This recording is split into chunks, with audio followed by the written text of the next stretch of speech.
Titingnan ko yung togi ko 3 araw na to kung pwede na siyang anihin. Wow, tumubo na siya. Oo, hindi ko na video yung una't pangalawang araw. Tapos ngayon, tingnan natin ang ilalim. Uy, may ugat-ugat na. Kailangan ko na siyang i-trim. Tapos lulutuin ko na siya.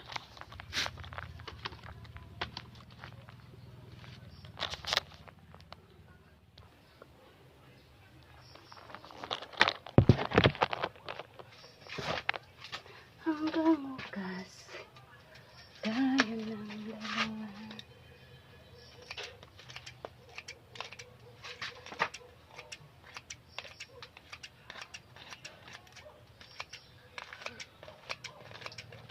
Ayan, mahaba na yung ano niya, ugat niya. Lulutuin ko na ito mamaya. Nagawa ko ng lumpiang togi para mas makatipid, since marami kami namang munggo, nagpatubo na lang ako. Tapos may harina din kami, mamaya gagawa ako ng lumpiang wrapper. Diba? Mas tipid kapag talagang marunong ka. Yan, okay na yan. Ngayon naman, atin na itong aanihin.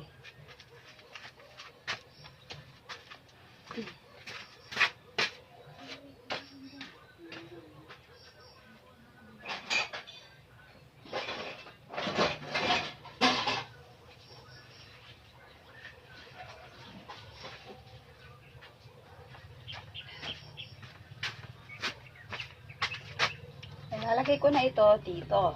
Sasalin ko na.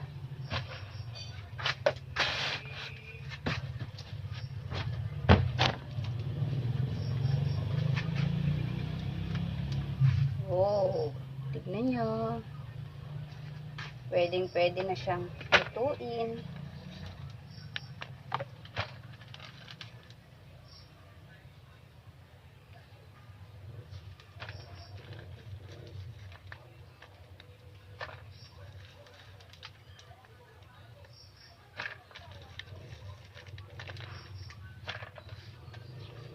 Kailan ko muna itong banlawan para matanggal yung mga existing na mga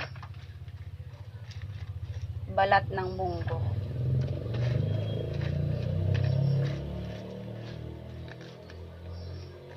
Ayan.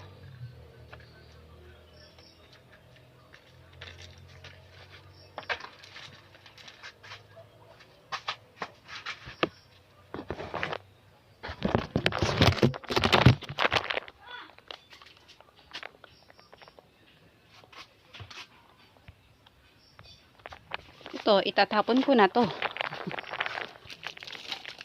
Kaya mo nang tumubo dun. Ito na naman ay babanlawan ko na.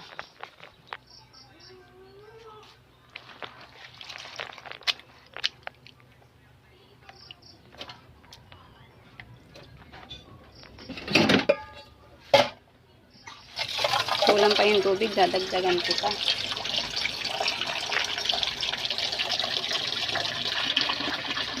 Para lumutang yung mga balat ng munggo. Ayan. Tapos, pagsala. Kukunin natin yung mga lutang na balat ng munggo. Yan. Tiyagaan lang.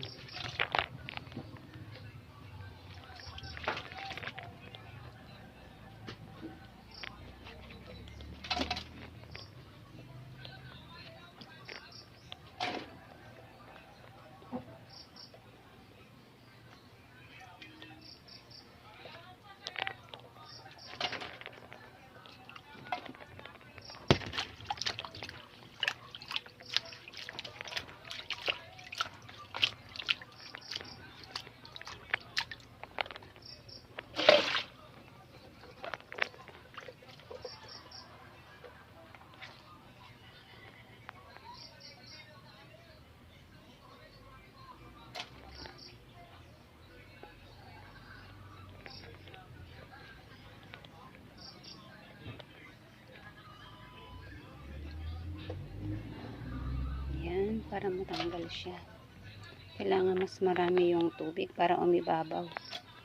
So, dadagdagan ko pa. Huwag nyo nang pansinin yung hugasin ko. Mamaya ko na yung hugasan.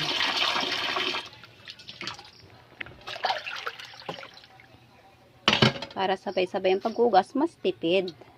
Tipid sa tubig. Tipid sa everything. Sabon, ganyan. Ayan. Okay.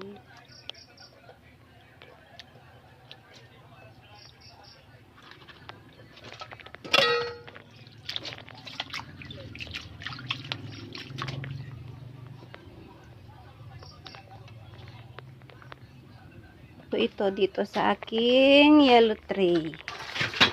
Ito yung gulay na ihahalo ko mamaya.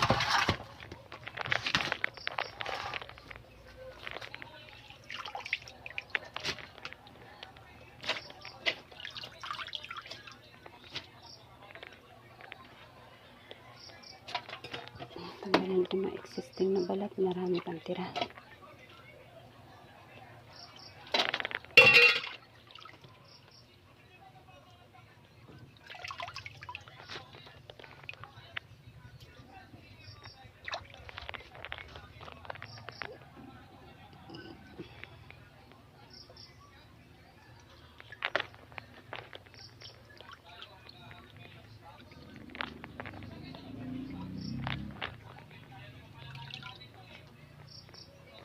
So, ayan, okay na yan. Pwede na yung itapon kasi karamihan sa mga yung puro balat na.